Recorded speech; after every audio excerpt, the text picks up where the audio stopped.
Okay, good. So, welcome to this class. It's purposely for Daniel, but I think it will be good for all other people. I mean, other people who want to watch it and want to use it for their studies. I think it will be okay for them. So, this is meta-analysis review. My name, as you know, has always been the same. It's Akomea-Frimpong. We'll be looking at some of the materials online. So as I'm explaining the things to you concerning the meta-analysis, some of the things will be seen online, and that's why I have put this copyright disclaimer so that in case maybe later on somebody watches our video and say that, oh, you have taken somebody so's item. So a disclaimer has been issued, or I've put a disclaimer there that in case maybe we go online, we read something, it's purposely for explanation, it's purposely for our tutorials, not for the profit gain. Okay, so we go straight to what is meta-analysis. So Daniel, what I'm going to do is I would try as much as possible, use some minutes to explain the whole meta-analysis thing to you before we go into the running. As for the running of the data, we can do the running of the data within 2 to 3 minutes. 2 to 3 minutes is doing too much. Yeah, but you need to understand what the meta-analysis is about. Okay, so meta-analysis is just, it's also a form of literature review. It's a literature review method. But the question then is, do we use meta-analysis always for literature review? The answer is no. It's not always the case that you have to use meta-analysis for literature review, but it has become an integral part of it. The reason I'm saying this is that for my studies and from the readings I've done and from all the works I've done, meta-analysis can even be used for other things like clinical trials and other tests and experiments and researches which are related to the medical field, which are not necessarily literature review in nature. Literature review in nature. But in terms of this meta-analysis, we will look at this from more of the literature review point of view, because that is what a lot of people have used the meta-analysis for. So that is why we are looking at this from this point of view. And meta-analysis, I would say, is a quantitative aspect, a purely quantitative aspect of this whole literature review thing that we do, because many people think that literature review is purely a qualitative thing. But the truth of the matter is that literature review is not purely a quantitative thing. It's not a purely qualitative thing, but rather it has an aspect of it. Literature review has an aspect of it which is quantitative. In the course of even the studies, or in the course of you learning how to write literature review, you also come across an aspect of literature review called a scientometric or bibliometric review. That aspect is also quantitative in nature. But from what I know, a lot of people know literature review from the point of the narrative and the systematic review aspect, and then maybe scoping review, because we have different types of literature reviews. So that's what people know, and because that's what they know, they normally tend to think that literature review is all about just doing a qualitative study or just trying to write qualitative stuff. But literature review goes beyond qualitative. It has an aspect of it which is quantitative, and it has an aspect of it which is a mixture of qualitative and quantitative. So always take note of this so that in case maybe you go somewhere and somebody asks you, you will not go and say, oh, literature review is a quantitative something, then you also agree, no. Because this meta-analysis review, for example, is a quantitative, purely quantitative in nature. So without wasting time, let me go into it so that we don't waste too much time. The question is, what is a meta-analysis? What is a meta? So a meta-analysis is a statistical method that combines and synthesizes different studies and integrates their results into a single conclusion. Just like how we do with all literature reviews, where you look at so many papers that people have published. Like Daniel, for example, now you are working with how many papers, Daniel? Just one conference paper I wrote with my supervisor. No, I'm not talking about the paper that you have published, but I'm talking about like how many papers have you reviewed with respect to the topic, the topic that I gave to you? How many papers now? The ones that you extracted the sample size and then how many are they? Okay, so I think it's about 15 or 10 or so. Yeah, so the same. But here, with respect to meta-analysis, we use more of statistical method. And as many of you know, statistics is more quantitative, more mathematical, more econometric. There's some aspect of a study in statistics and even in economics and in finance called econometrics. Yeah, and these things are quantitative in nature, purely quantitative. Yeah, so it's combined, it's a statistical method that combines and synthesizes. So it combines and reviews different studies. So take note of the items in the definition. Different studies, so not one study, and integrate their results into a single conclusion. So later on, we'll come to know, so how many studies are appropriate for a meta-analysis?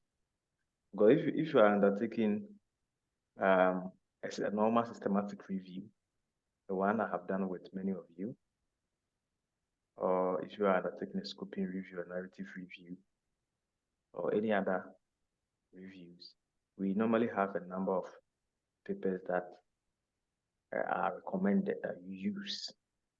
So the question then is, what about meta-analysis? We'll get to know that later on. Okay, so let's keep going. The word meta comes from the Greek word, or it's a Greek word, and it means after or beyond.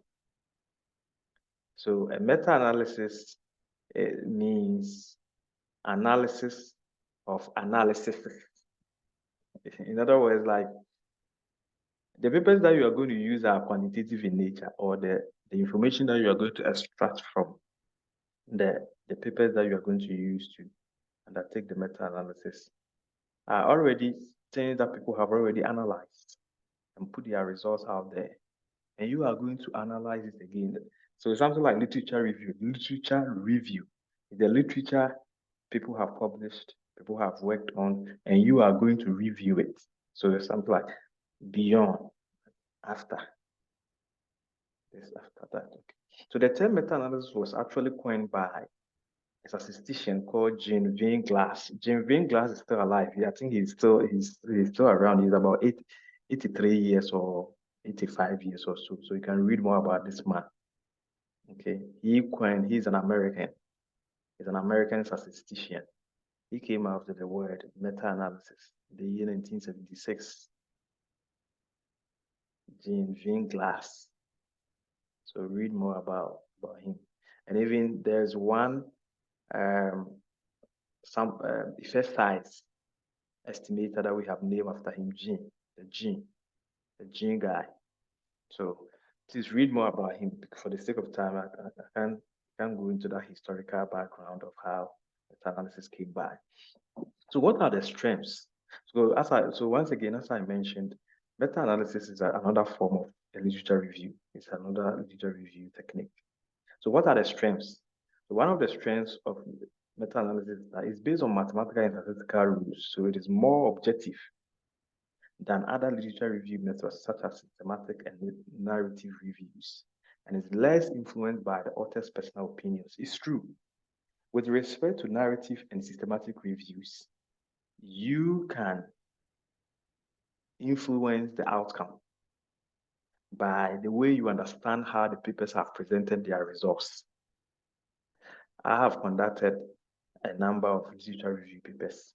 So over the years, like when I'm putting papers together and I'm analyzing, I even come up with my own selection criteria, even though it is also backed by existing literature. But you can see that the papers I select to undertake my literature reviews, they are influenced in a way by the way I understand the thing, the way I see the thing, where I'm coming from, my background, how I understand the topic, how I think things are supposed to be, and so forth and so forth. That's how come when you read different literature reviews, you can see that the techniques, the approach, the processes, the research processes are different. But when it comes to meta-analysis, it is almost the case that you get an objective resource. Therefore, if you conduct a meta-analysis on a topic like what Daniel, you are conducting, the barriers of green finance in Ghana. If another researcher like Ebenezer decides to also conduct the same meta-analysis on the barriers of green finance in Ghana, you almost get the same resource. But when it comes to systematic and narrative reviews, if the two of us are conducting a research on the same topic, we'll be getting different results. The reason why we are going to get different results is that the way that Ebenezer will understand the barriers of green finance in Ghana will be entirely different from how Daniel, you understand barriers of green finance or green buildings in Ghana. So at the end of the day, we'll be getting different results. But when it comes to meta-analysis, you are using the same quantitative data. And normally, as we all know, quantitative data, if the 10 is one, if something is one, it's one. It's objective, it's not subjective. 1 is 1, 5 is 5, 20 is 20, 100 is 100, 1,000 is 1,000. If something is 1,000, Daniel, you can't change it. If it is 1,000, Ebenezer, you cannot change it. 1,000 is just 1,000. So that is one strength of the meta-analysis. Also, meta-analysis increases the power to study the effect of interest by combining primary studies whilst considering the size of the studies included. Therefore, it provides a more precise estimate of the effect size. So very soon, I'll get to know the meaning of the effect size. The effect size is simply the differences between the variables that you are looking at, the differences and the relationships between the interest, the factors, the variables that you are looking at. Okay, so if you are conducting a narrative or systematic reviews, the possibility that you will not have that kind of effect size, or you will not get a precise estimate of the effect size is very high. The reason why you not get a precise estimate of the effect size is that you are looking at studies where things that you are extracting and you are expressing your views on, we see them differently. You have your opinion, I have my opinion, another person has his or her opinion, and that's how they go. So at the end of the day, it's hard to estimate a precise effect size of narrative or systematic reviews.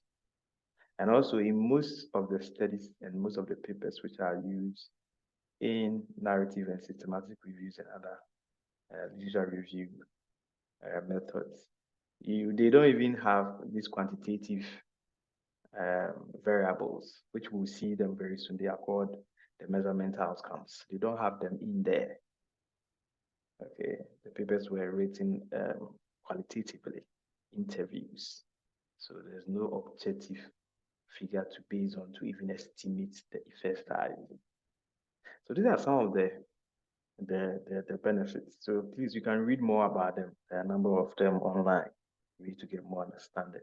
What are the limitations? Meta-analysis has limitations. One of them, which I will just look at two.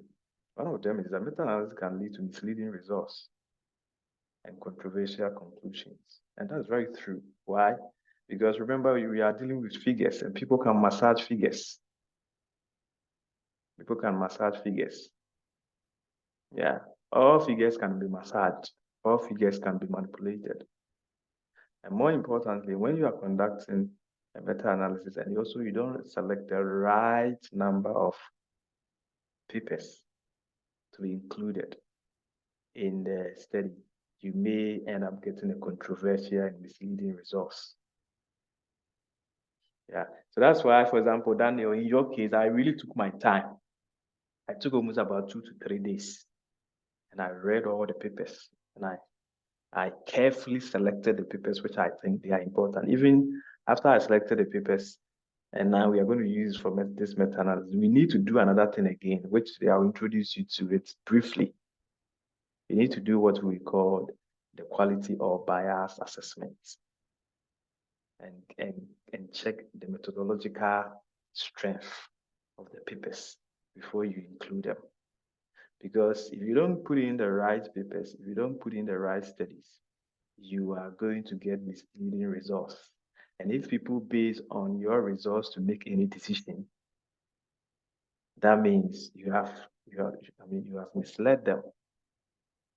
Or that means they will be making wrong decisions. Okay, it may not be appropriate in some cases. It's true. Meta-analysis may not be appropriate in some cases because in a situation where you are looking at studies where none of them was conducted quantitatively. It's not cross-sectional study. It's not a quantitative study. It doesn't have some of the measurement outcomes that we are about to look at. Then it's not be appropriate. You have to go back to your scoping reviews and your systematic literature reviews, and then your narrative reviews and other forms of literature reviews. So it's not all cases that meta-analysis is appropriate. Okay. Any question? If you have any question, please, as I'm explaining the things, you can ask me so that I can just pause and assist you. Then the next major question which many people ask is how many articles are used or how many studies can you use for meta-analysis? The answer is that theoretically, it is appropriate, or normally in literature, it's appropriate that you use at least 2 individual studies. Some scholars recommend 5 studies per my studies and per the work I've done. Some recommend at least 10 papers. Okay. However, a meta-analysis with only 2 studies, we generally have to use more sample size to draw a conclusion and provide any knowledge outcomes. So there are a number of studies on this. I think I have one of the references I've added to this. Okay. If you check even online, like how many studies for meta-analysis, yeah, you see a number of them. Some recommend 2, some recommend 3, some recommend 5, some recommend 10.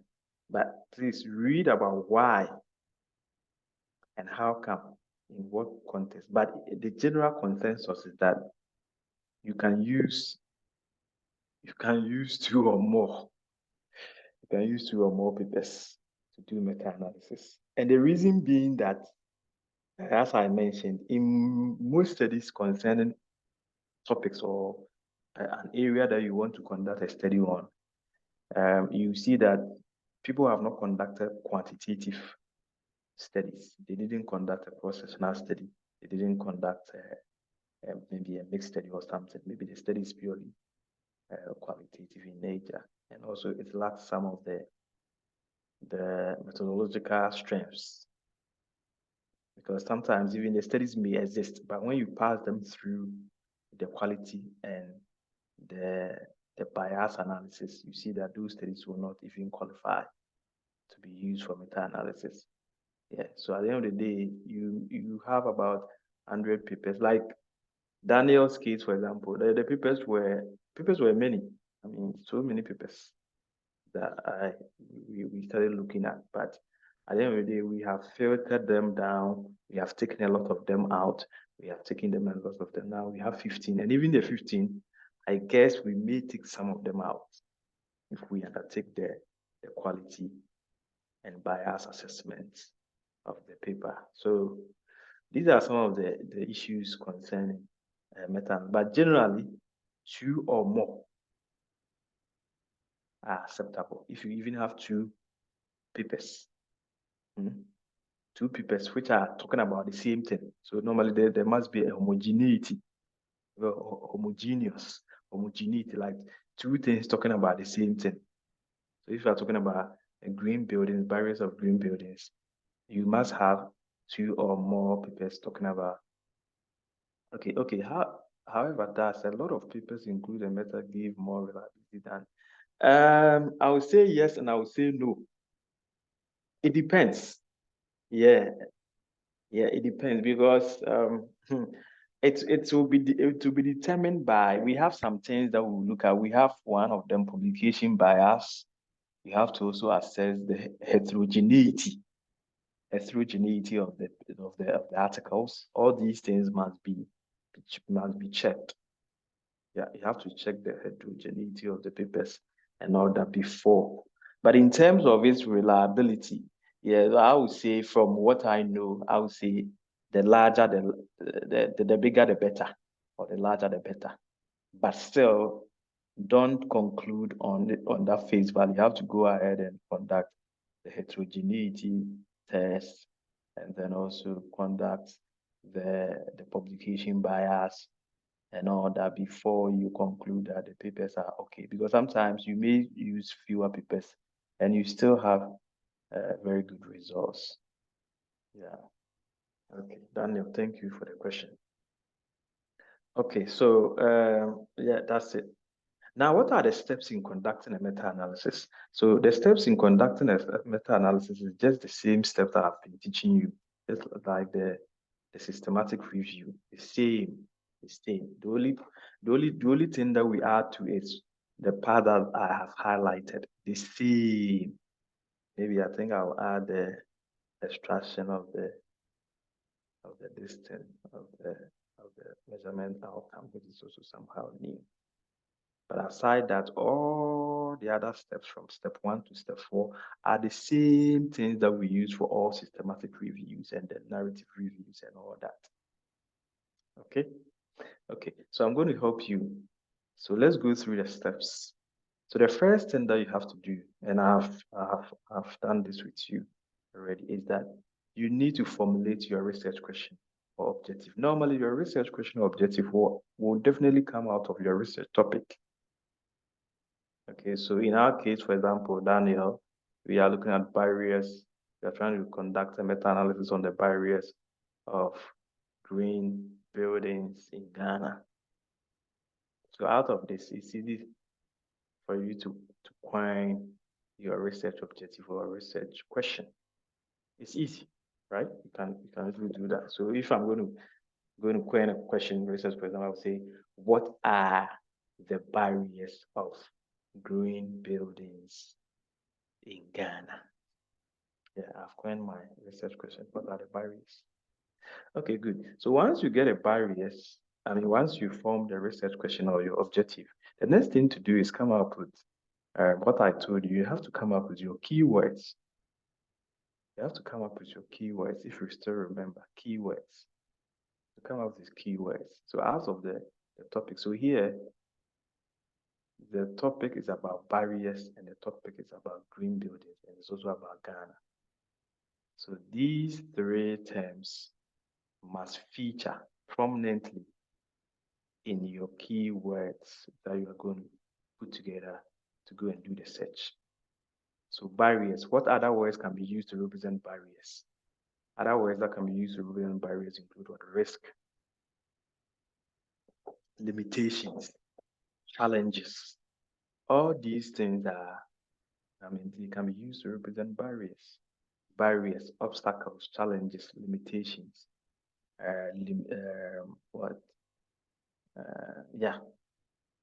Limiting factors. It's all these things represent barrier. When it comes to green buildings, we can talk about sustainable buildings, low carbon buildings,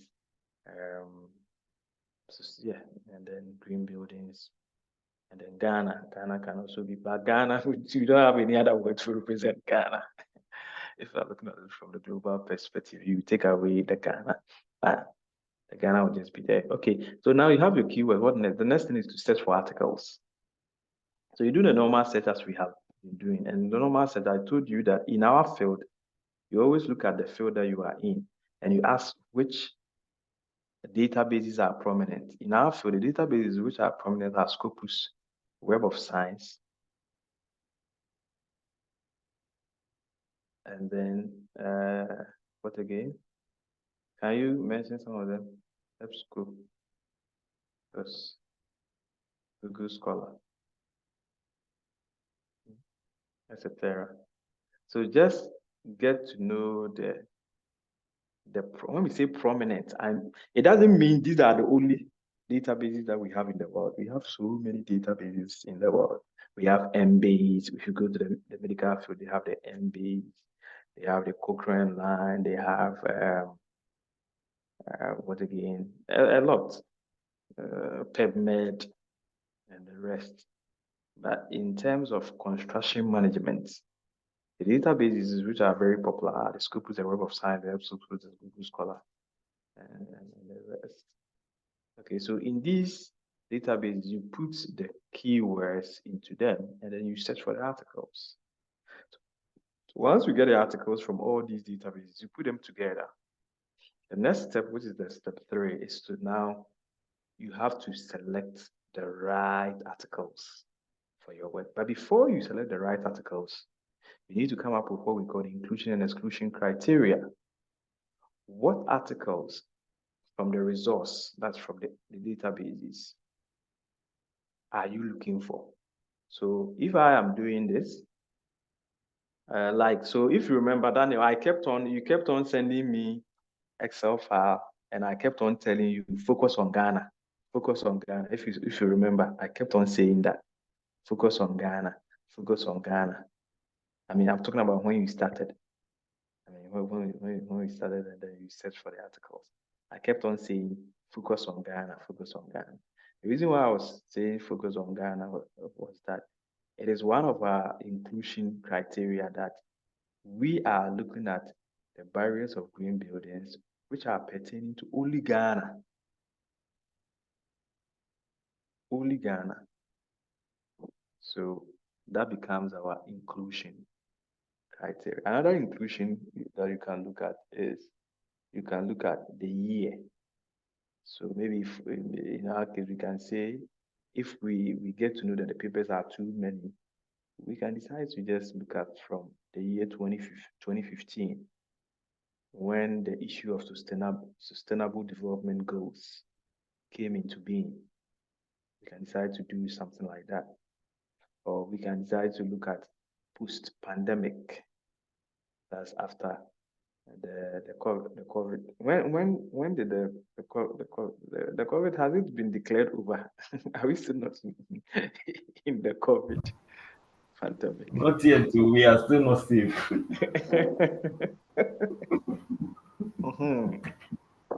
So it's you still can in the decide, system. it's still in the system. So you can decide to maybe use that as a base, or you can use maybe the year 2010, or you can use the year 2020.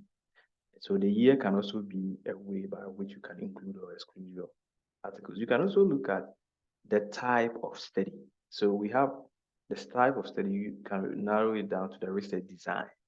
So this is where some of the things will go out, like research design. We want to look at articles which were conducted cross-sectionally. And when we say cross-sectional studies, most of them tend to be survey-inspired studies, survey, like questionnaires. So if you look at the study that Daniel you have looked at, you can see that almost or most of them, they were conducted using surveys, right? Or maybe a larger part of it is good. So that can also be, that's why most of the articles, or if you remember when you started, you had so many articles. but we have taken a lot of them out. It's because of our inclusion and exclusion criteria. Because our inclusion criteria says that we want articles that were conducted cross-sectionally and with surveys. And then if you were to be, or if our study were to be from the econometrics quantitative, we'll also add the quantitative aspect also to it. Yeah, so that is the research design aspect in terms of methodology. And then we can also include and exclude based on the content, which is the focus of the study. What did the studies look at? A study may be conducted cross-sectionally, but for all that you know, it's not about green buildings. When I was taking some of the studies out, I saw that even there was somebody has conducted a fantastic study on sustainable housing or something in Ghana, something. But when I checked the content and all that, I realized that it's not really green-based building.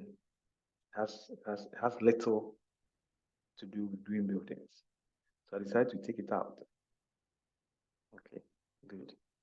So you do all these things, you do full test reading, and then the issue of duplicate, if in case any of you don't understand duplicate here means that because we took articles from Scopus Web of Science, Ipsos, Google Scholar, it's possible some of the articles have repeated themselves 2 or 3 times.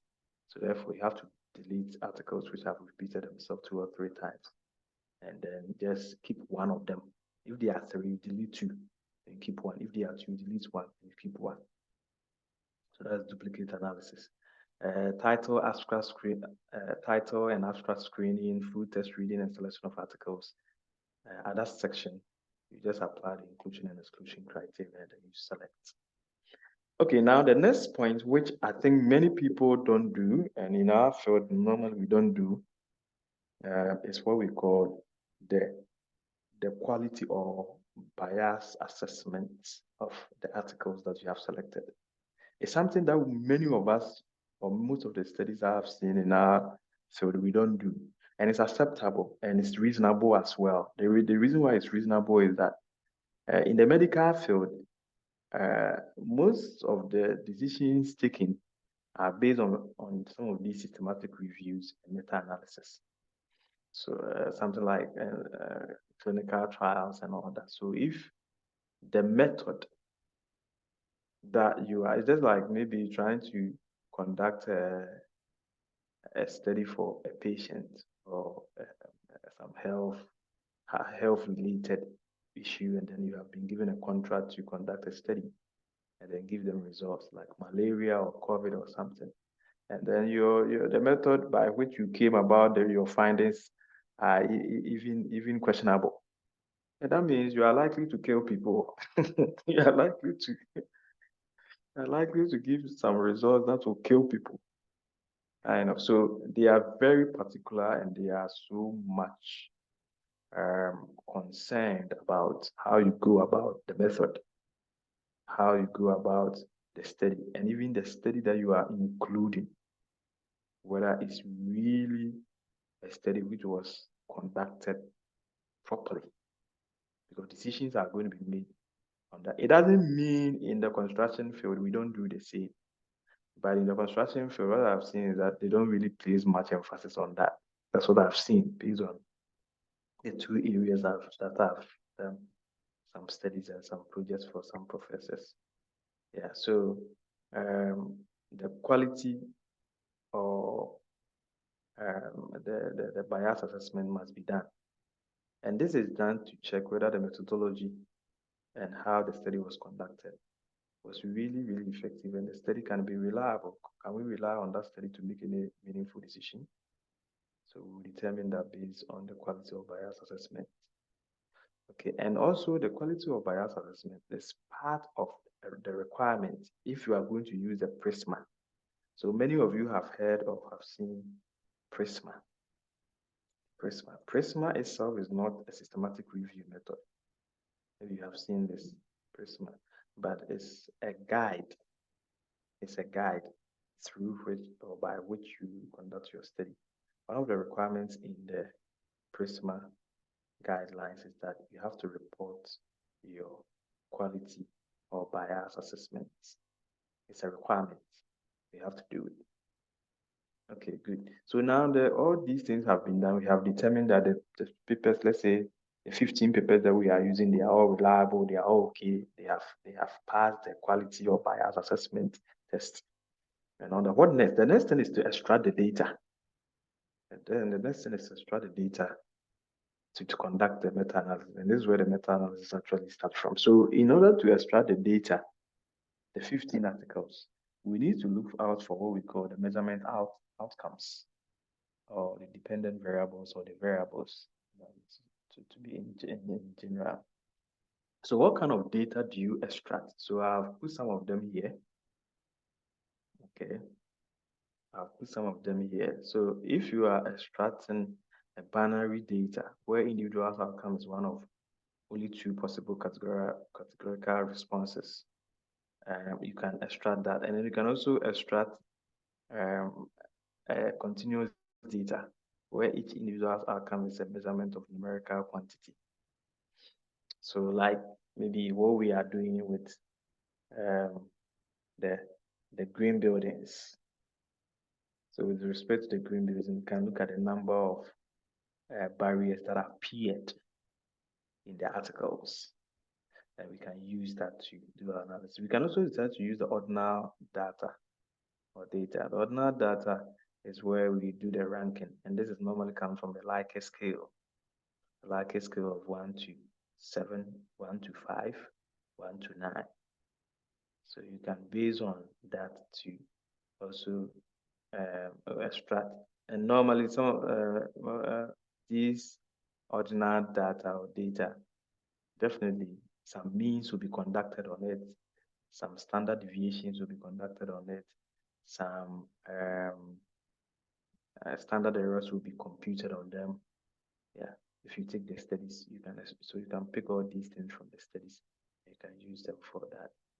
You can also decide to use count and rate. Count and rate here can be, for example, maybe the number of people dying at a construction site in Kumasi. So you can take about 10 roads, newly constructed roads in Kumasi or Accra, or constructed in Dubai or Abu Dhabi, constructed in Sydney. And then you look at how many people died. Or if you have the rate to, maybe the rate will be the number of people die out of 1,000. And then you find a percentage of the number of people died out of that. Or like COVID-19, how many people died in each district, in each town, in each region in Ghana. How many regions do you have in Ghana now? 16, right? So how many people died? Okay. Are we all good? You can also decide to use time to event data. It's more of time series. You can also use that data as well. So it's more quantitative. So all these dichotomous binary data, yes or no, kind of data, and that you can use them. Yeah. Okay. Any questions? So you can extract all these things from. That's why, Daniel, if you remember, I told you to extract some things, right? Have you extracted them? Yes, please. I think Yeah. So yeah, so all these things that you have extracted, you can see that they fall into one of these things I've just discussed with you. So that means you can go ahead and take your meta-analysis. So count. Can you see count? Count is here. Count, rate. And I believe when you were also going through some of the studies, you saw the ordinal data as well with respect and the measurement skills. Measurement skills are there in this context, especially in our field. People use the Likert scale. The Likert scale is what many people use, like all over the world, not even only even in our field. Yeah, so these are the data or the data that you can extract for your meta-analysis. Is there any question for me? No question? Okay. The next point is you have to select a random or fixed effect. But before you can select, so the whole meta-analysis is based on two main models.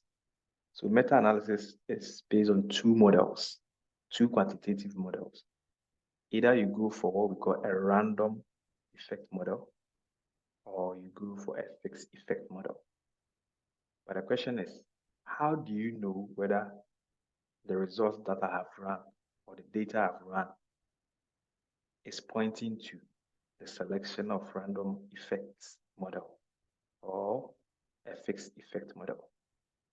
To answer that question, you have to look at some of these things. The number 7. So you have to examine heterogeneity using something like the subgroups analysis or meta regression. And then you can also look at the prevalence rate, which we will see it very soon. And then you can also decide to check the publication bias. So under check all the we normally call them preliminary tests. Preliminary tests. It's just like trying to conduct SPSS. Have any of you conducted SPSS before? Yes, please. Okay, if you have conducted SPSS before you even report your SPSS, you have to report what we call KMO. KMO is one. You have to report the correlation. You have to report the Bartlett's sphericity. You have to report all these things. And if those things are okay, then you can go ahead and report your factor analysis. SPSS factor analysis. But if in case your KMO, the Bartlett's sphericity, and then also your like correlation and other basic or preliminary tests are not okay, then you can go ahead and report your factor analysis results. So the same thing applies to when to select a fixed effect or a random effect model. Before you select a fixed effect or a random effect model, you need to undertake all these basic preliminary tests and check where you have to point to. Okay, so that's all about the whole meta-analysis thing. So then we come to what is this fixed effect and random effects about? Okay, so the fixed effect model is assumed that all studies included in your meta-analysis investigate the same population. They use the same variable and outcome definitions. This assumption is typically unrealistic, as research is often prone to several sources of heterogeneity. Yeah. So according to the fixed effect, the heterogeneity is very low. In other words, all studies that you have included in your meta-analysis are pointing to almost the same thing. It's almost like homogeneous. They are almost reporting or they are giving the same results. That's what the fixed effect says, which under no circumstance or in practical sense is not true. Or normally they don't happen that way. Even though studies are talking about the same thing, but how it was conducted and the results that they got may be different. So in most meta-analysis papers I have read, the outcomes tend to be a random effect model, which I have even come to see that has become the default. Yeah, that's the default meta-analysis model that we report. Okay, now let me continue. So any question? Okay, I've already explained this. Before you select a random or fixed effect, do the following. I've already explained this. Okay, yeah, so these are the references. This is just the overview. Any question for me before we go into running a pure like one with data? All these things are just explanations. Any question? Okay, if there's no question, then let's go into the running of the data. So, Daniel, you sent it to me, right? Yes, please, I do. Okay, let me check. Let me get it. Mhm.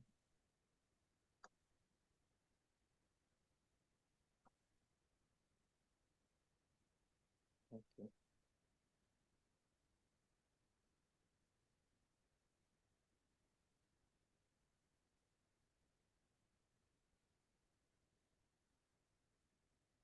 Yeah, that's last week. Oh, okay, that's good.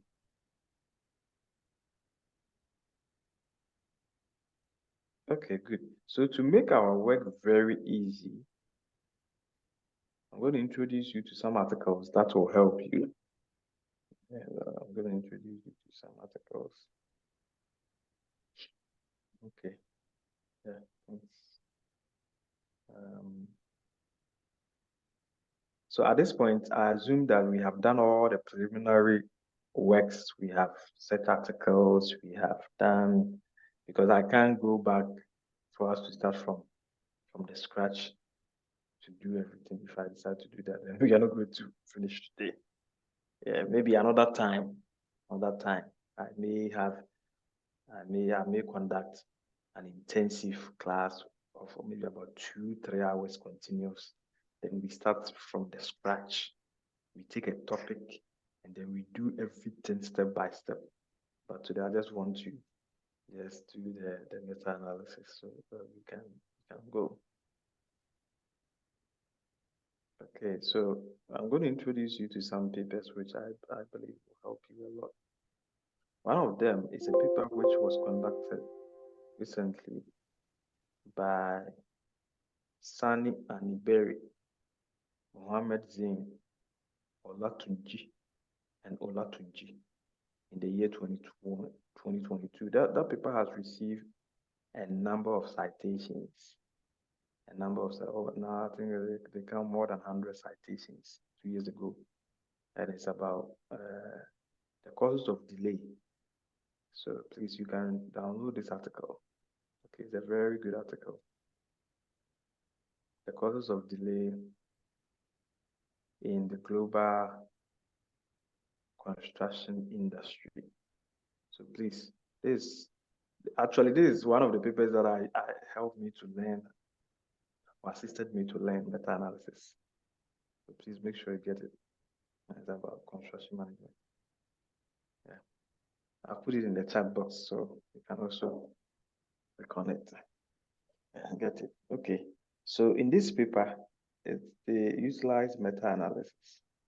Okay, and they have given so many techniques and even the formulas as to how to compute some of the important items in the meta-analysis processes. Okay, so you can check the methodology section and then read about them. Once again, as I said, this for the sake of time, I will not be able to take my time to do everything from the scratch. So if I decide to do everything from the scratch, we are not going to finish today. But there is a second paper which is very, very important. And this paper, which has received more than 100 citations in less than 2 years, they conducted, or they wrote this paper based on that. And that paper was written in the year 2012. And that paper has so far received over 800 citations. Okay, that paper, the reason why I recommend make sure you get that paper and consume it. If you really want to do meta-analysis, consume it like you are eating banku and fufu,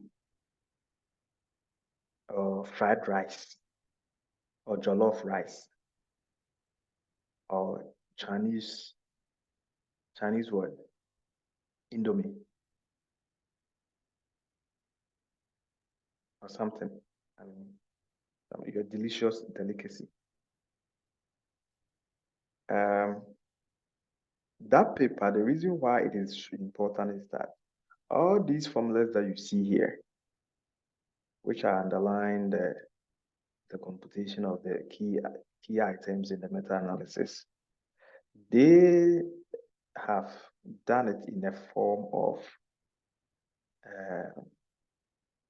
Excel. Also, they have put everything in the Excel file, and the authors give step-by-step approach. So it's so easy. You don't even need the software. I'll introduce you to the Jamovi software, like, because I mean, once again, for the sake of time, some of the things that we can't do it step by step, but we are going to be here for long. We just run a Jamovi and go our way. We don't have time. Okay, so in this paper written by Nailov and the other authors, please get this paper and please, if you really want to know meta-analysis, they have made it so simple and easy. In Ghana terms, we say kuku, it's like kuku. They have made it simple. And they did this in a Microsoft Excel. So even if you don't have any of the meta-analysis softwares, you can still conduct meta-analysis. You don't even need any software. You can still conduct your meta-analysis using a Microsoft Excel spreadsheet. Simple, and they have made it simple, step by step.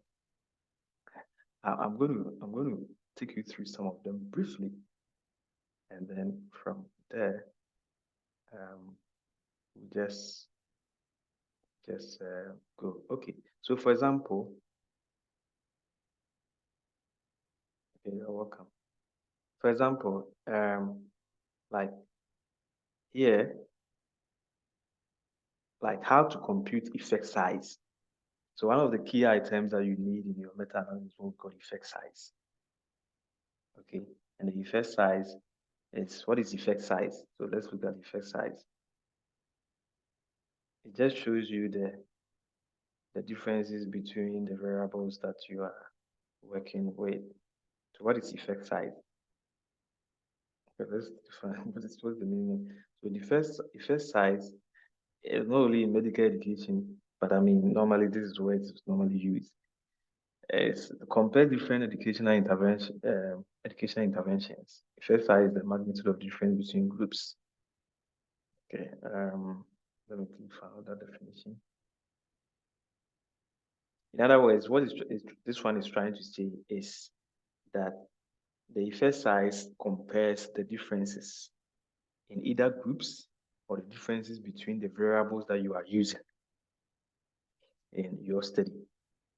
Okay.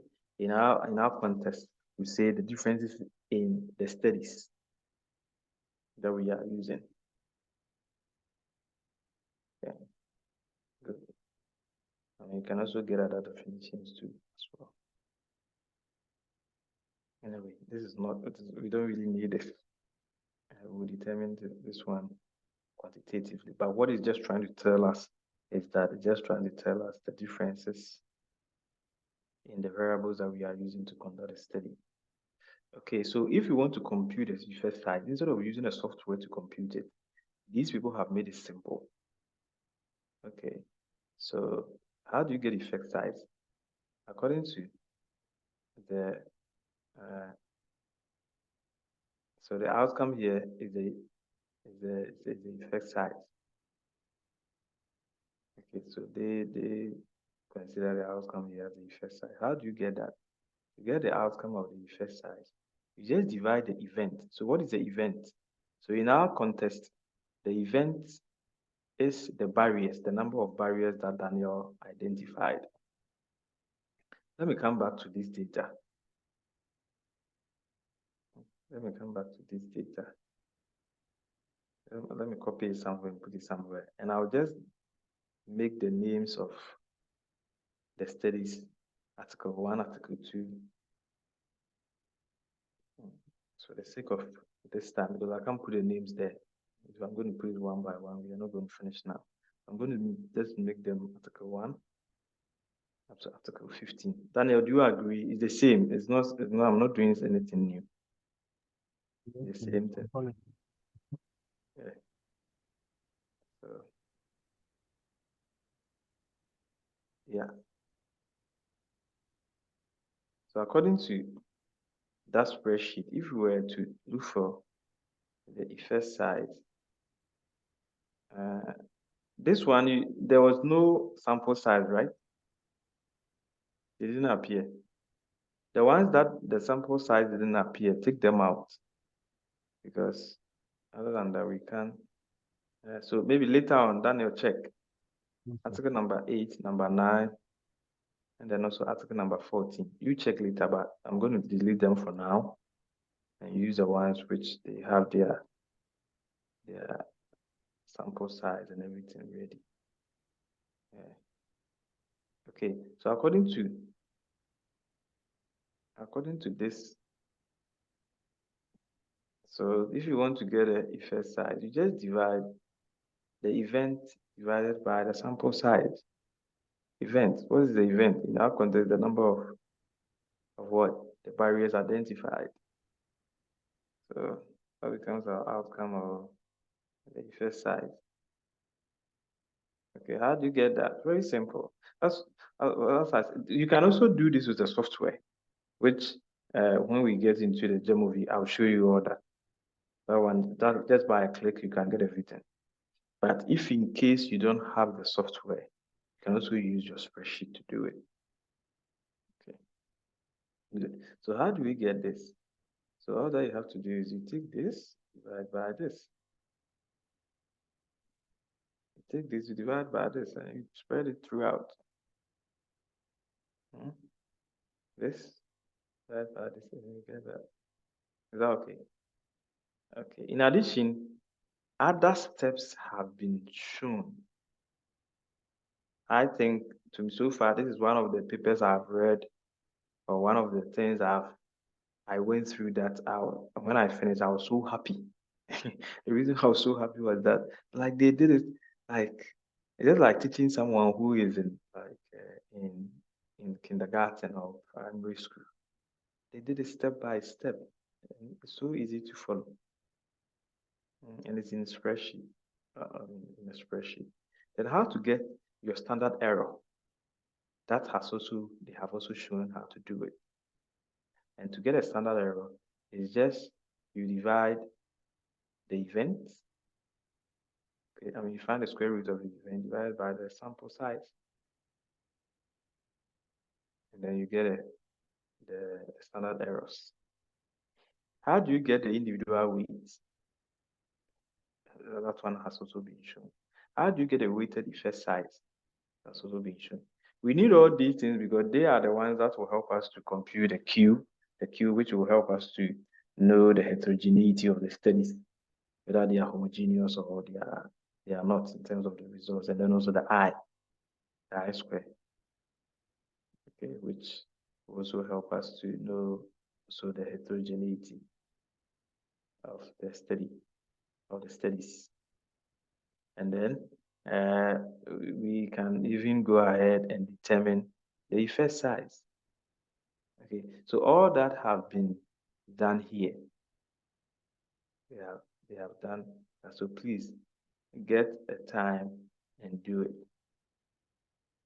The only part that I think when we got to that I was trying to get some understanding, but later on I got how to know it is they also drew this forest. This is called forest plot. Forest plot. And the forest plot is the one that helps you to know how the studies fare in terms of their heterogeneity and how close they are, and then their differences with other studies.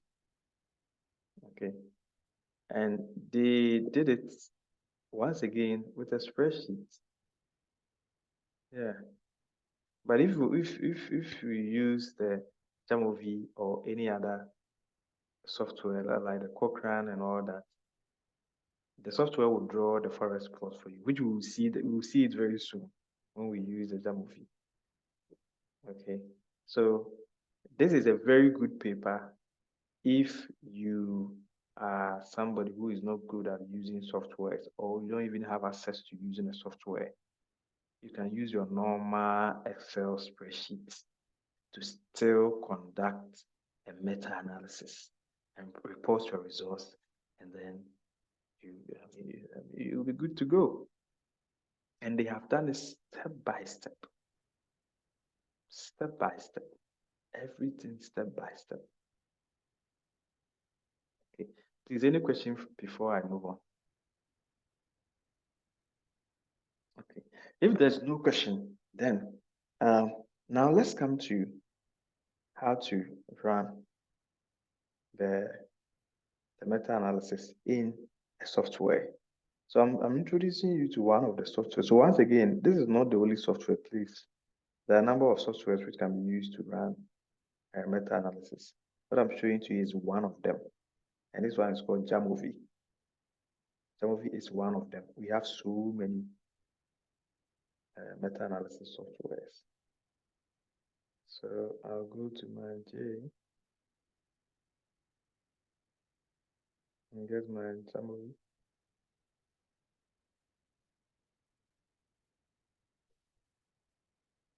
Good.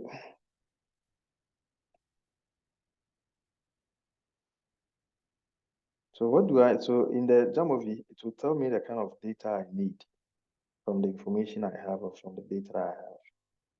It will tell me, what do I need? Okay, so let's assume I want to run effect size. Good. So what do I need? So I need here the sampling variances.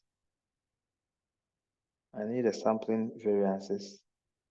I need the standard errors, the observed standard errors. Okay, corresponding observed standard errors. So where do I get the standard errors from? So I have to come back. Now that I have the effect size, I have to compute my standard errors. And how do we get a standard errors? You get a standard error by finding the square root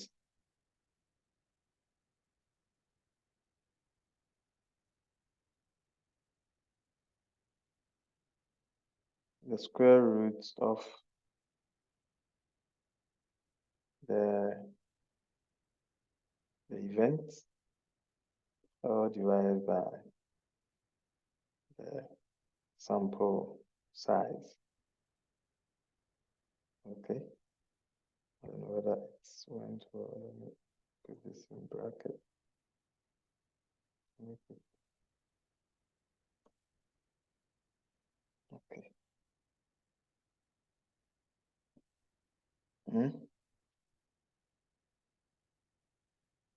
Is everything okay? Please, if you have a question, ask me, okay, so that we can go back.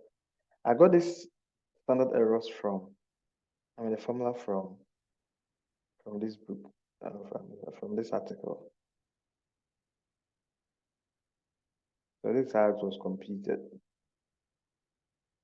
You divide the event by the number of the sample size.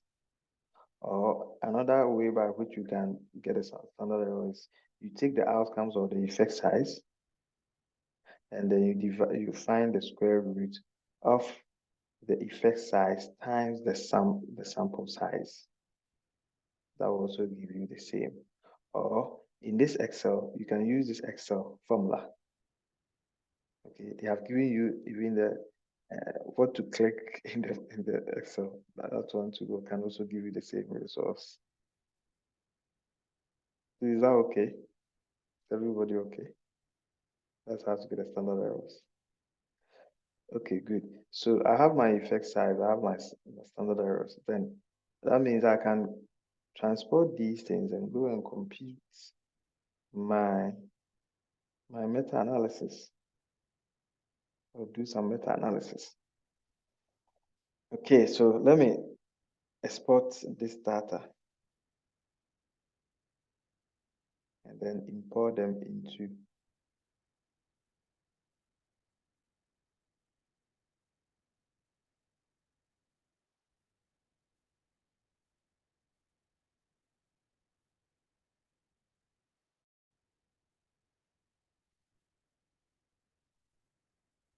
okay. I'll just do this Pt.1.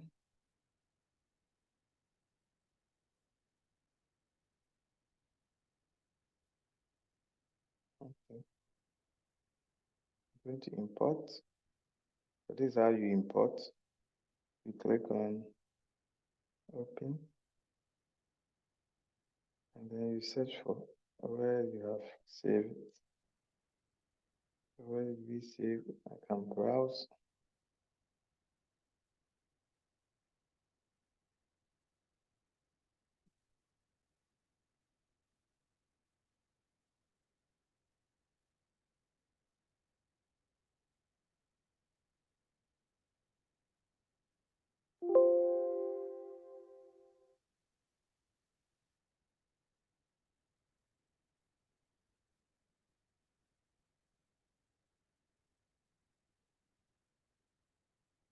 Okay, good.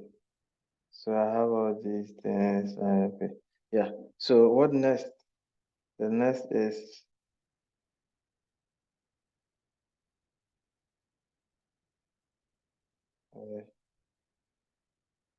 so if I want to run my sample size and all that, like that will give me the results I'm looking for. So here, the label, the study label will be, and then I have the effect size. I have my standard error. So the software will just run it for you. So Ebenezer, can you see that? Yes, please, I can see it. So it will just, yeah, that's one good thing about the software. So it just give you all these things instead of doing this thing with the Excel. Even though the Excel is good as I praise it, but the limitation is that it will not give you this automatic results. Okay. Okay, yeah. The Excel is good for you to learn. For you to learn, somebody will say the nitty-gritty of the code. Yeah, but if you just if you understand the whole concept and everything well and you are okay, then I think the next thing is you can use the software. The software will just a click of the button will just give you the results. Hmm? Yeah. So so what can we see? So we can see that based on the results is even telling us that our study is going to be like it's going to be a random. It's a random effect. It's not going to be a fixed effect. Yeah, as it's here because the heterogeneity it's almost like 1%. It's very high, and then the heterogeneity is 1. There's something I have to check. Let's see. Oh, we use the sample. Yeah, this one will give us a better result. This is what I was looking for. The I square is 99.46%. And if your I square or the I square is net, that means the level of heterogeneity is very high. I mean, there are differences in the study in terms of the outcomes, in terms of the results that are reported in their studies. And therefore, the best model that you have to select is the random effects. If the I is very low, maybe getting closer to 0%, then you can decide to use a fixed effect. That's how come the result is like that. Okay, so we are going to do the interpretation. As I said today, I'm not going to do so many things. I will not go into so many details because of time. Maybe another time I will organize like maybe 3-hour class where I will go step by step into details and just be telling you that this one is this one is this one is this. You have to put this one here because today if I'm going to do that, I don't think we are going to finish. Okay, so let's assume we have this result. So what is the meaning? So I have one paper here which we are going to use. So you have run this data. You have your estimate, you have your heterogeneity, you have your forest plot, you have the final plot as well, which the final plot actually shows the publication bias. It helps you to know the publication bias.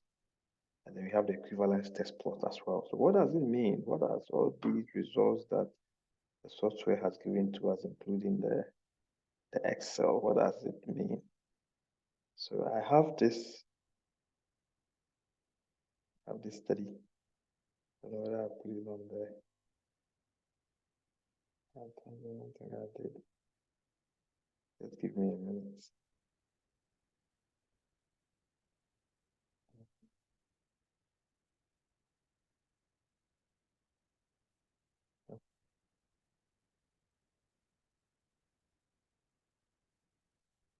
The study I wanted us to use. Oh, I saved it rather. Maybe, let me check.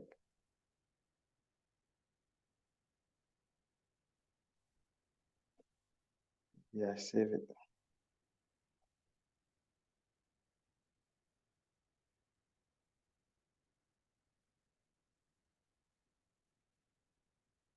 Okay. Oh no, it's not here. Okay. There's one study I want us to use because that is easier to follow so that you all can just get it. I can also use other studies as well, but in that study is easier and it's go straight to the point. Okay, probably maybe this one, maybe. Yeah. Okay, yeah, maybe a bit like yeah, this is the one. Yeah, this one is easier because their methodology they simplified it, so it makes it easier for anyone to follow it. So in this study, for example, I'll come to the interpretation. If you can see, one, they started with the searching strategy or the searching strategy. So they came up with their keywords, they put it into what PubMed, Science Direct, Google Scholar, and then they retrieve the articles. And from the articles retriever, they did eligibility assessments by doing inclusion and exclusion criteria, include articles and exclude some of them. And then they did the data extraction. And then they determined their measurement outcome or outcome measurement. And they also conducted the data quality assurance, which is the quality bias assessment, as I mentioned to you. And now the statistical analysis. Good. So in the statistical analysis, so this is where I wanted to, before you determine whether the study is a random or fixed effect, before they determine whether their study is a random or fixed effect, which is appropriate for them to run the meta-analysis, they first determine the heterogeneity among the reported prevalence by using the I square statistical test, and it can, okay, good. Okay. So if it is 0, it shows the absence of heterogeneity, which in this case, then here, if your study is closer to 0%, then it will be good you use a fixed effect. Whereas 100% indicates significant heterogeneity. So in our study, for example, you can see that the I square is very high. It's close to 100%. So that it makes the random effects the appropriate method to use. What again can we also see? And then the I square estimates of 0 to this and that and that and that, then low, medium, and high heterogeneity. Okay. The presence of publication bias was evaluated to be using the funnel plot and eagles test. Okay, so the funnel plot. So this is what we call a funnel plot.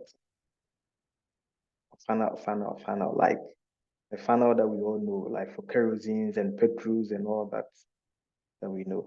Okay, so this is what we use to check the publication bias. The publication bias is just trying to help us to know whether we have included the right papers or we didn't include the right papers, or there are some studies that we were supposed to take out and we didn't take out. And it's possible there are some studies that were supposed to be added that we didn't add to the work. Okay, so the funnel plot will tell you, based on a funnel plot report, But sometimes what happens is that whether you include the right papers or you exclude some papers which are not whatever, you still end up getting your final plot. So whatever you get, you interpret it. Yes. Because sometimes it's not like you don't want to include or exclude some papers, but the only advice I'll give to you is that before you conduct the meta-analysis, make sure you have done thorough, extensive literature search. Yeah. So that if anybody decides to also either conduct the same study, or some people want to come after you later on to check whether the study that you conducted was good, they will not report that maybe you intentionally decided to exclude some papers. Because it's likely that you may exclude some papers because of your personal agenda, because of your personal bias or biases. So make sure you have done thorough. Yeah. Okay, so let's go back. So the presence of publication bias was using the final plot and the eagerness test. What is eagerness test? It's here. The results is here. Can you see eagerness test here? Eagerness test. Yeah. Candle store, fail safe and then eagerness regression test results. Okay, so this is what we use to assess the publication bias. Okay, good. So you have to report this one, and also report the HI. Once these ones have been satisfied, okay, let me come to the results that they got so that I think we can use that to explain. Let's try to get, for example, this study did not show heterogeneity. Okay, no, I don't know this one I'm looking for. I want their generic. I wanted them to show me. They didn't. Okay, anyway, but I wanted them to tell me that this is their general I squared in terms of heterogeneity, but it seems they didn't talk about that. Okay, so one of the ways by which you can overcome the heterogeneity and also overcome the publication bias is that you have to go ahead and conduct what we call subgroup analysis. Subgroup analysis will help you to determine where actually the problem is coming from or which area is the biases coming from. So for example, if you have a data like Ghana and you took data from the north, you took the data from the east, you took the data from the west, and you took some data from the south, and you pull all the data together, you call that one pooled, like put them together. You conduct this meta-analysis and you see some biases or it's showing some high heterogeneity. And you want to know which area, which of the data led to this. You can go ahead and conduct what we call subgroup analysis. Okay, so you conduct a subgroup analysis. In my previous paper, or a recent paper I've conducted, I did a subgroup analysis between developed and developing countries. And then when I conducted, I got to know where the heterogeneity was coming from. Then another thing too that you can also conduct to overcome the publication bias and the high level of heterogeneity is you can also conduct what we call the meta-regression. Meta-regression analysis. So these ones I'll teach you later, Daniel. So in our case, we are going to do these basic ones that this guy has done for your paper. But later on, in the course of your studies and all that, I'll definitely, I'm looking at maybe either next week or next month, I'll put out the meta-regression analysis as well. Or maybe in the course of your study, I'll put out the meta-regression and the subgroup analysis. Yeah, so that if you or any other person want to conduct it, the person can conduct and check the differences where the results are high or low. In this study, for example, it was conducted in Ethiopia. And actually, the person who conducted this study, they took the data or the data from different regions of Ethiopia.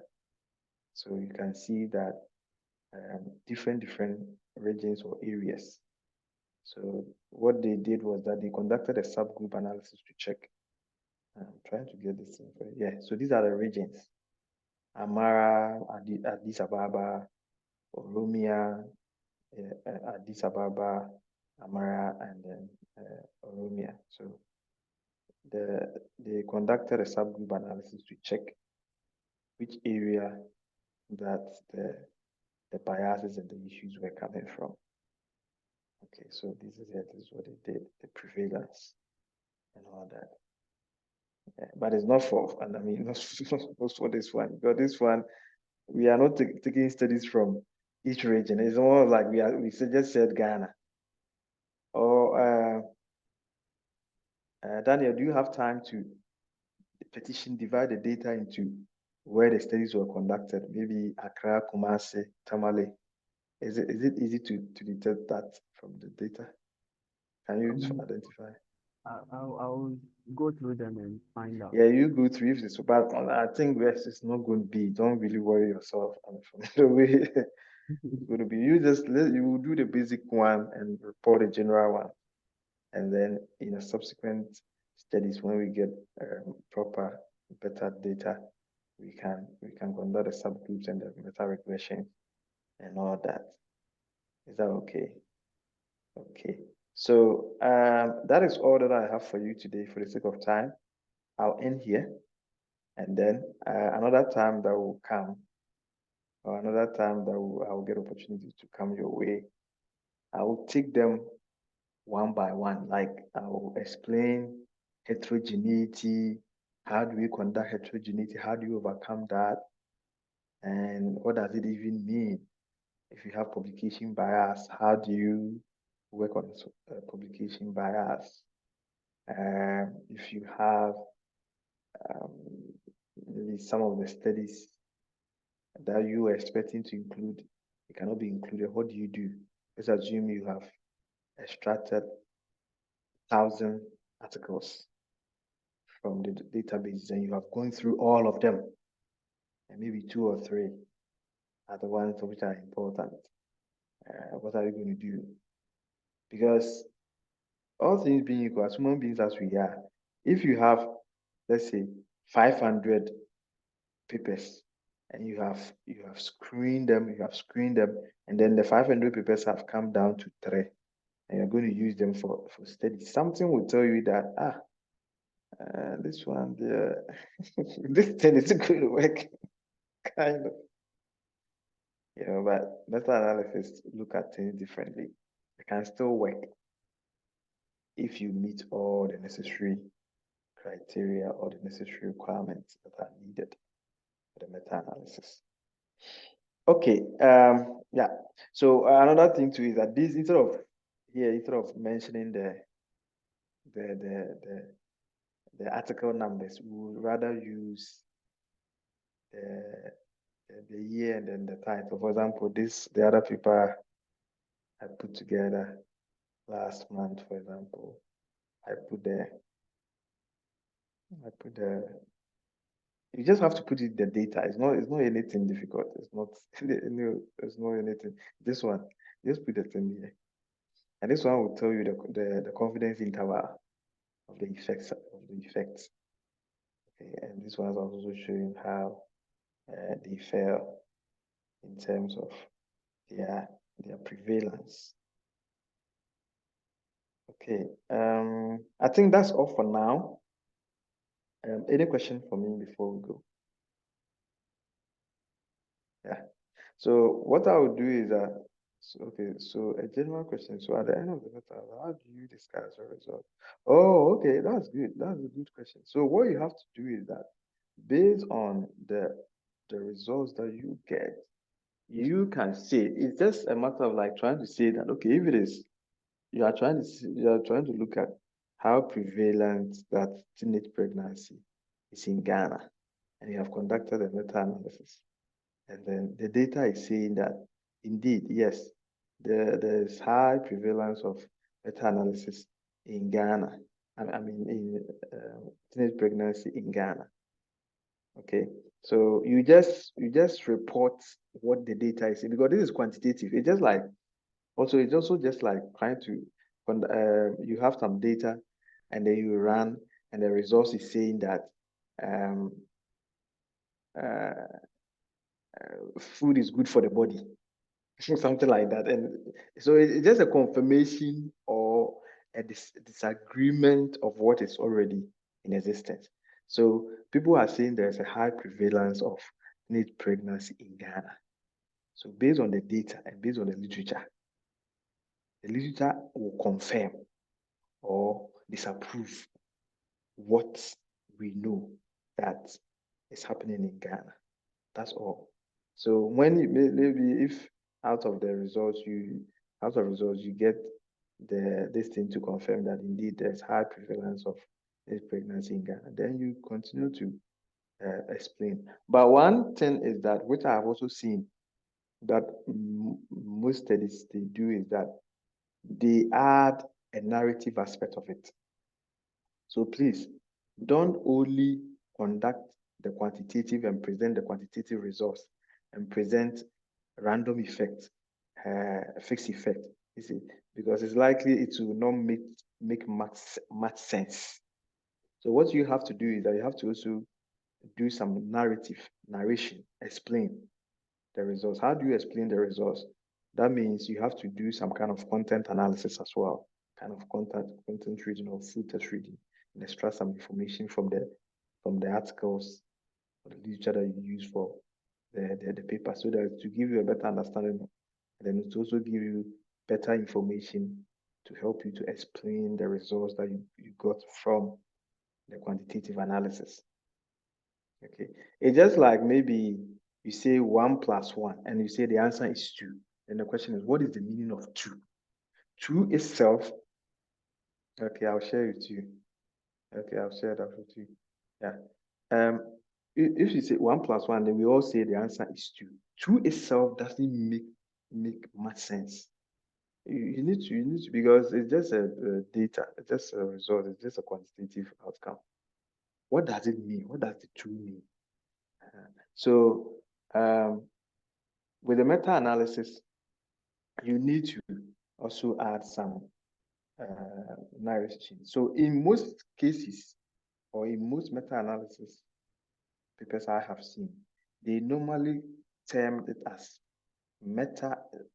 systematic review and meta-analysis, or meta-analysis and systematic review. That's how they normally put it. Yeah, that's how they normally put the title. Yeah. So can you see that? Like, that's how they put it always. A meta-analysis, because the meta-analysis itself is quantitative, so it will just give you the quantitative results. But the quantitative results itself, or the outcomes from the quantitative analysis, will not make much sense if you just report. If I run all these things like Daniel and Ebenezer, if I show you this, what does it actually mean? Or even, yeah, I can even, well, I can explain it. Like, I can explain it in terms of mathematical and statistical sense. But what does it practically mean? So that is where it will be good you do some kind of content analysis or full text reading to get some additional information from the literature that you use to run the meta-analysis to explain the meaning of the data.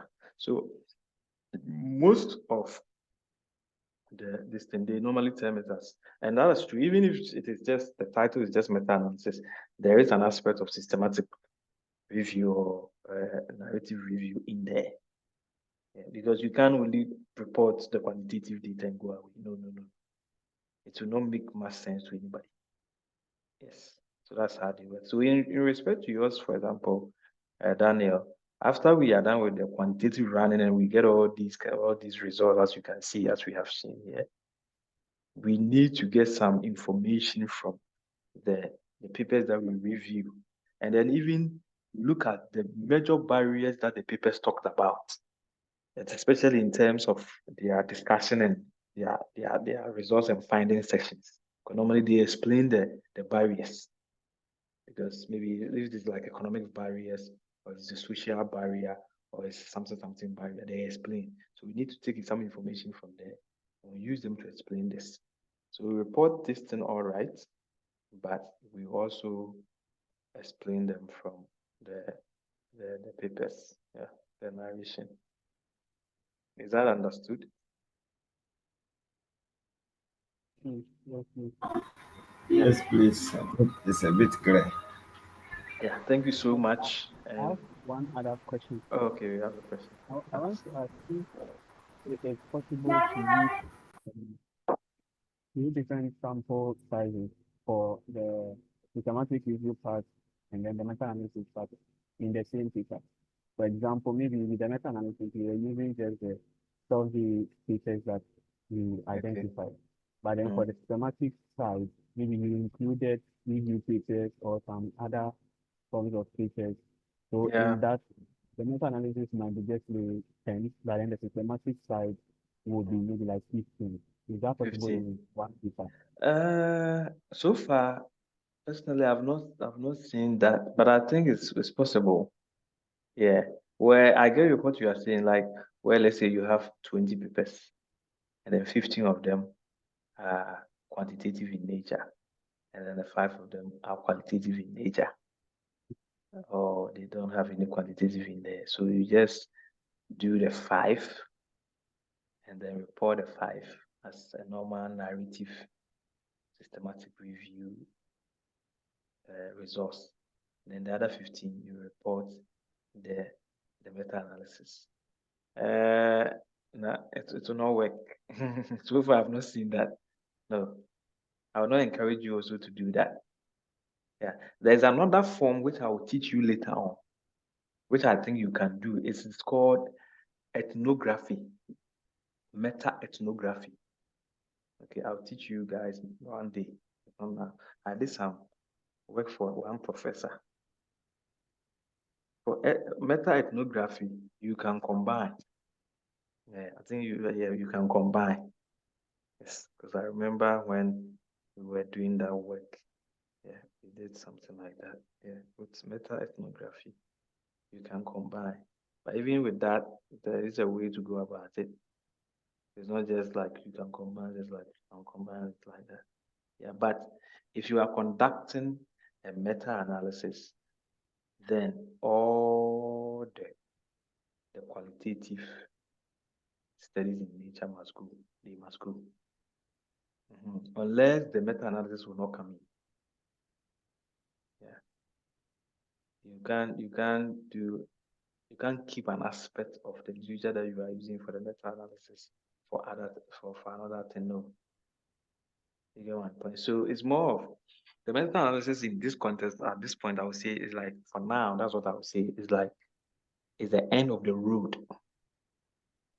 It's the end of the road in the sense that you can do all the other things, use all the other methods in the process on your way to the destination. But when you are going to do the meta-analysis, you just all the other techniques that you use. When you get to the meta-analysis, you leave out all the other things which are qualitative in nature. You have to leave them so that you can get to your destination and conduct your meta-analysis. Yeah. So that's that's how come the meta-analysis you can even use 2 papers. So they say 2 papers because honestly, when I started studying meta-analysis, I was like, like I'll go to these databases and extract about 500 papers. I'll do the filtering, screening, filtering, and I'll be left with like 10 papers or 5 papers. So it's the end of the road, and you can't add other things. No, It's not done that way. Then if you want to add other things, then you have to take the other part, which is the narrative or the qualitative part, and form another study, another paper, make it a paper on its own, and call that one, name that one systematic review or narrative review or scoping review. You get my point? So for example, like what you said, if you have, let's say, 50 papers, 50, 50, and out of the 50 papers, 25 are quantitative, 25 are qualitative. Then just separate you have enough data, separate the data into two. Use one as a normal systematic review paper, and then use the other half to write meta-analysis. That means you have two papers. Okay, good. But there is another part of meta-analysis that I've seen which some people do. That's the last one I'll add, which even I've seen some of my senior colleagues, they have even conducted and they have written papers where they title their papers meta-analysis. But if you really go into it, into that paper that they title meta-analysis, not really this type of meta-analysis I've done with you today, you know. So in those papers, this is what they did. They did something like author score. They also did relative importance index. And then some of them too, they scored some of the outcomes.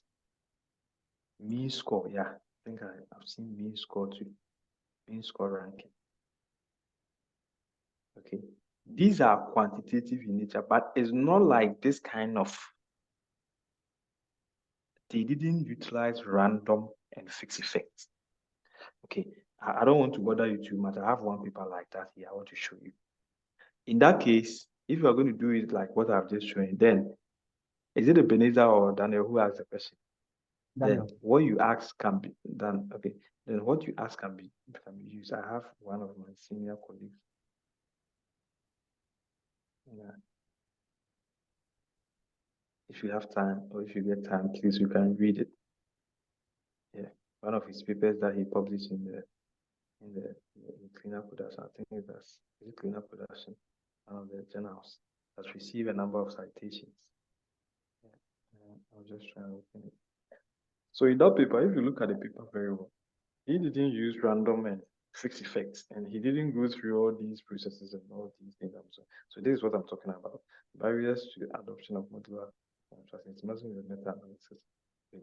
So if you check his meta-analysis, let's go to the meta-analysis that he did.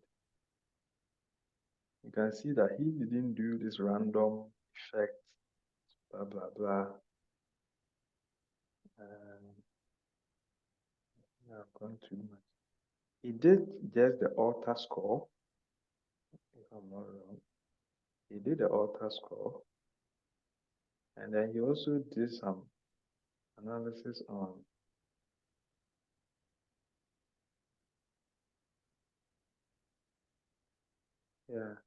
just a minute. Let me try to see. It's not this purely quantitative thing where we have run the random effect and all that. No. I'm not seeing what I'm looking for. I think he did author score. Yeah, if I'm not wrong, I think he did author score. And the author score, I've done it in so many of my own digital review papers. If you check, and that is an aspect of quantitative analysis, which some people consider it to be a meta-analysis. But if you are talking about a pure meta-analysis, just like what we have done today, where you are going to determine whether you should go ahead with your random effect or your fixed effects, then you can use this approach. I don't know. I'm not seeing what I'm looking for. Yeah. So you can even see from this paper that you don't see the random effect and all the effects, right? Yeah. Yeah, but the paper is called meta-analysis. Good. So he's not wrong. I mean, what he has done is perfect, but it's not this pure one that we have done. If you are going to go by the pure one, then you have to leave out all qualitative papers out. In this paper that he wrote, he combined papers which are qualitative, quantitative, everything were there. Yeah. Okay. They were all in there. Okay, so yeah, so yeah, this is what I'm talking about. So if you can you see these are the papers that he used. Some of the papers use questionnaires, interviews, workshop discussion, this method. But if you was to conduct this pure meta-analysis, you should consider only the 19 papers. Other papers must go, they must go away. Now you get my point. So that is the thing. What I'm teaching you is it's not that common in our field. Honestly, it's not that common. The reason why it's not that common in our field is that the meta-analysis is honestly suitable for those in the medical field and those in the pure social science, like those in migration, humanitarian, whatever, and all that. They are the people that the meta-analysis work for them because of the measurement outcomes and some of the things that we use to determine the results from the meta-analysis. Okay, so it works for them. But in our field, it's not that common. In fact, you can see few papers. It is this paper that I think I read and I saw that this guy did a very fantastic job. He did a very good job where they combined or they extracted some of the information from the medical science field and they have put it in the construction industry. And no wonder within less than 2 years, it's having about over 100 citations. Yeah, so this is a paper that I will highly recommend if anybody wants to conduct a meta-analysis, a pure meta-analysis review paper in our field. Yeah. So this paper, they took out all the qualitative papers out and then they ended up reporting the meta-analysis. Okay, so please, that is all that I have for you now.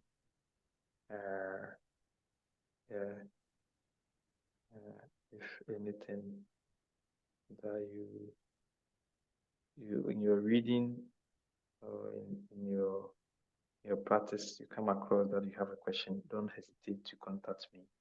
I'll come to your aid and assist you. Okay? Thank you so much for your time. Any question from anyone? Anyone here who has any question? If no question, then we bring our meeting to a close. As I said, I'll